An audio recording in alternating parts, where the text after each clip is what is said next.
Hello kabayan, Shabbat Shalom. Ayan, so mag-walking na naman tayo, exercise. Friday ngayon kaya wala nang bus. Kailangan mag-walkathon tayo. Saan nga kami umakyat ng friend ko? Dito ata. Tara tayo dito. Maganda dito na walking dyan kabayan kasi ano siya. Tawag ito. Nature na nature. Akyat tayo dito. Para naman exercise, para challenging.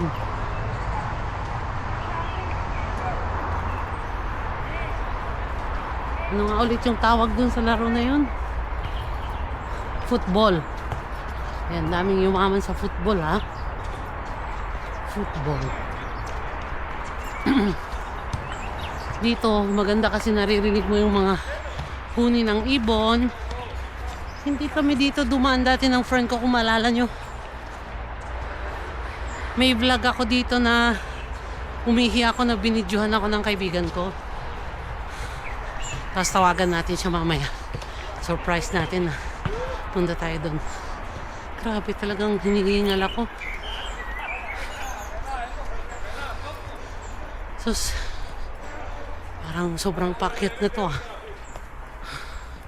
Kaya pa. Maganda mag-jogging dito araw-araw. Dyan kami sa kabila pala dumaan. Okay.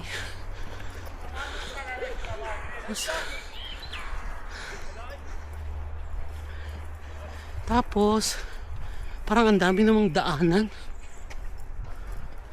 Saan kami dumaan nun? Dito? Or parang mas malapit dito.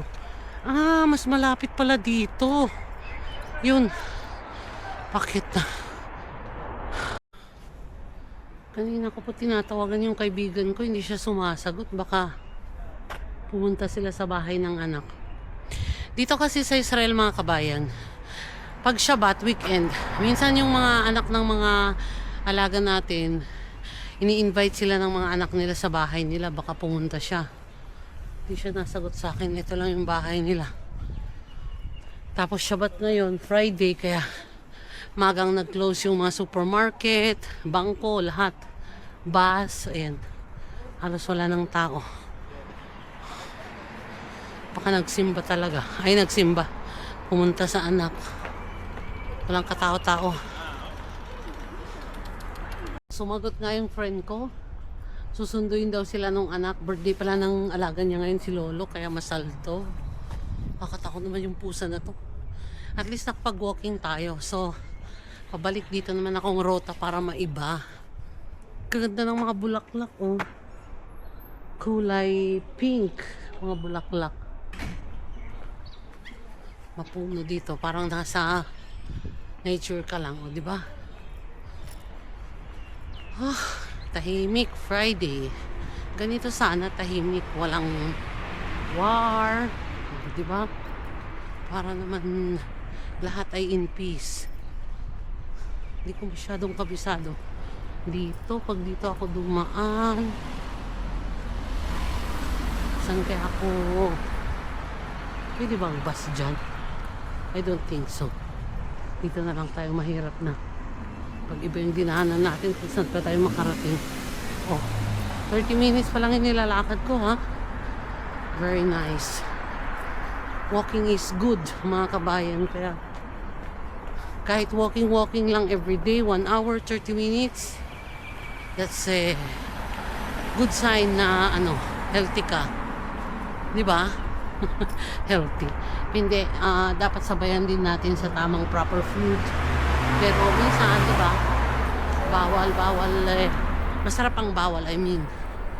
Sabi nga ng doktor, bawal ang cola, pero masaway. Yung katakot-takot. Tignan nyo naman mga kabayan kung gaano kaganda ang aking place dito. Ayan, kalmado ang paligid. Ganda ng view, tahimik. Ayan. Ang kulang lang dito is Kadeh Char. Medyo pahinga tayo saglit bago tayo. Uwi na ako kasi kailangan pala yung kaibigan ko. Friday nga naman ngayon. So, pupunta sila sa bahay ng anak ng alaga niya. Tahimik dito. Wala nga lang ka-date.